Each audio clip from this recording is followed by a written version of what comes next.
Dictation 100 शब्द प्रति minute. 5 second बाद शुरू। शुरू। तेजी से बदलते वैश्विक परिदृश्य के बीच अब साफ देखा जा सकता है कि विकसित और महाशक्ति माने जाने वाले देशों के बीच भारत अपनी एक सशक्त उपस्थिति दर्ज कर रहा है। वह चाहे अलग अलग देशों के बीच आर्थिक साझेदारी हो या रूस यूक्रेन जैसी युद्ध की स्थिति, अमूमन सभी क्षेत्रों में भारत की अहमियत को अब दर्ज किया जा रहा है। इस क्रम में पिछले 2 दिनों में अमेरिका और फ्रांस से विमानों की खरीद को लेकर जो नया समझौता हुआ है, उसे न केवल भारत की मजबूत होती स्थिति बल्कि अंतर्राष्ट्रीय कूटनीति के लिहाज से भी एक बेहद अहम सौदा माना जा रहा है। गौरतलब है कि मंगलवार को भारत, अमेरिका और फ्रांस की ओर से एयर इंडिया के 470 विमानों के सौदे की घोषणा हुई। इसके तहत फ्रांस और अमेरिका की 220 विमानों का सौदा तय हुआ है।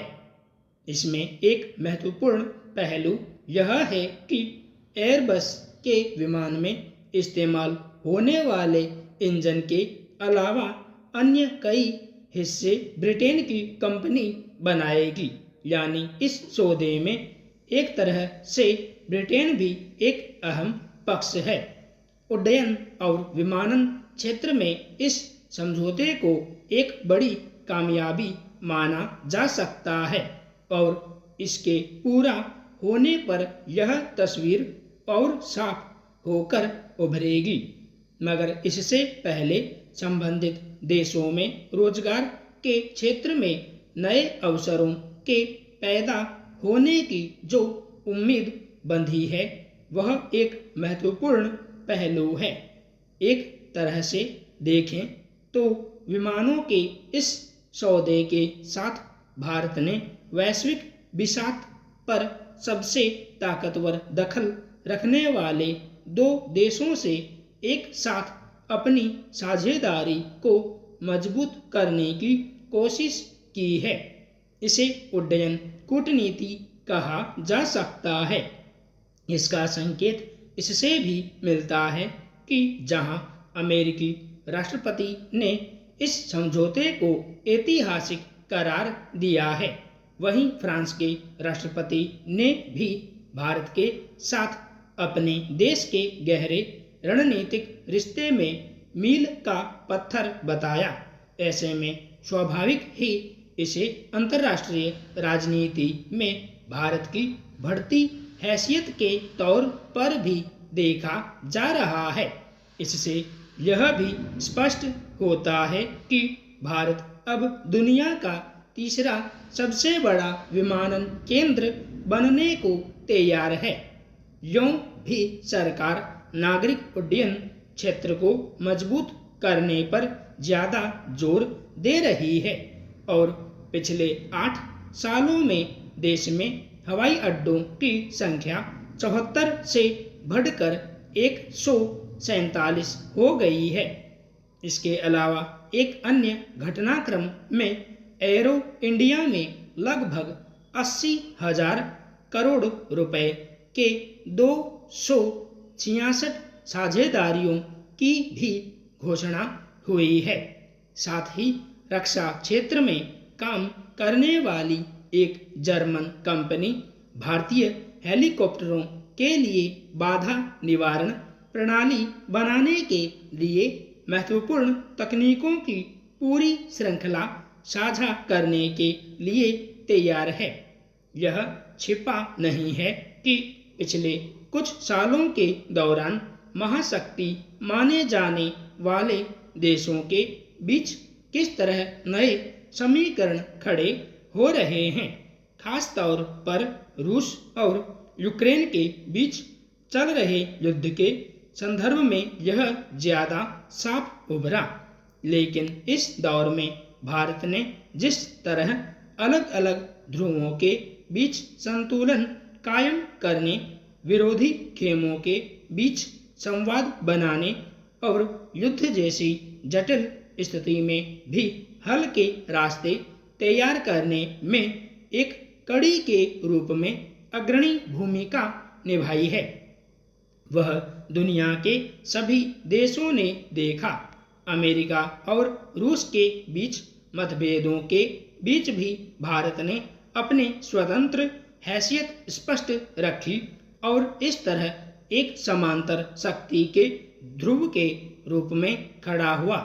अंतर्राष्ट्रीय स्तर पर विभिन्न खेमों के बीच खींचतान के बीच अपनी कामयाब उपस्थिति दर्ज करने के बाद अब व्यापार के क्षेत्र में भी इस अहम समझौते के जरिए भारत ने अपना कूटनीतिक कौशल दिखाया है। उम्मीद है कि उड्डयन क्षेत्र में हुए इस ऐतिहासिक समझौते के बाद आने वाले वक्त में भारत की छवि और ज्यादा सशक्त रूप में दर्ज होगी। हाल ही में एक मशहूर पूर्व क्रिकेटर पर उनकी पत्नी ने घरेलू हिंसा की शिकायत पुलिस के पास दर्ज कराई। आरोप था कि नशे में उन्होंने अपनी पत्नी को बर्तन से मारा। रोजाना आने वाली खबरों में से यह महज एक है जो इसमें किसी मशहूर व्यक्तित्व के शामिल होने की वजह से सुर्खियों में भी आई, लेकिन यह कोई नई घटना नहीं है। गरीब और मध्यम तबके की दूर तथाकथित रूप से संभ्रांत और उच्च तबके से संबंध रखने वाले परिवारों में भी पुरुषों पर ऐसे आरोप अक्सर लगते आए हैं, मगर मशहूर सितारों को लोग अपना आदर्श मानते हैं। उनके द्वारा की गई घरेलू हिंसा समाज में गलत संदेश देती है। एक अनुकरण आधारित समाज में उच्च तबकों के बीच ऐसे कृत्यों को अप्रत्यक्ष रूप से स्त्रियों के खिलाफ घरेलू हिंसा की स्वीकार्यता के तौर पर देखा जाता है। घरेलू हिंसा चार दीवारी के भीतर अपनों के हाथों ही किया जाने वाला ऐसा उत्पीड़न है जिसे अपराध कानून में माना जाता है, लेकिन यह एक अघोषित व्यवस्था के तौर पर चलता रहता है। यह कतई जरूरी नहीं कि यह क्रूरता पति ही करे। यह घरेलू शोषण की परंपरा है जिसे माता पिता, ससुराल पक्ष या परिवार का कोई सदस्य भी करता है। इस दायरे में शारीरिक, मानसिक, यौन, भावनात्मक या आर्थिक शोषण भी आता है जिसे अंजाम देने वाले अलग अलग हो सकते हैं, लेकिन उसकी पीड़ित और भुगतभोगी स्त्री ही होगी।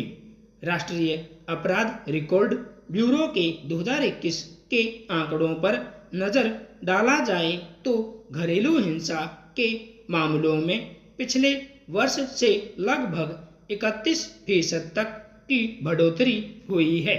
ये आंकड़े तब के हैं जब आज भी स्त्रियों पर हो रहे अत्याचारों की रिपोर्ट न करने का दबाव परिवार या समाज द्वारा बनाया जाता है। सवाल है कि हम किस तरह का समाज अब तक बना सके हैं जिसमें किसी स्त्री का जीवन सहज और सुरक्षित नहीं है। आज भी क्यों बेरोजगारी, गरीबी, अशिक्षा और इन परिस्थितियों में उत्पन्न मानसिक अवसाद लोगों को हिंसात्मक रवैये की तरफ धकेल देती है। मगर हकीकत यह भी है कि कई बार इन कारणों को अपनी ढाल बनाकर भी घरेलू हिंसा की जाती है। मानसिक चिंता से घिरा व्यक्ति अपने हिंसक बर्ताव को तनाव का नतीजा करार देता है, पर यह बात समझ नहीं आती कि अपनी किसी पीड़ा को हम दूसरों के उत्पीड़न का आधार कैसे घोषित कर देते हैं।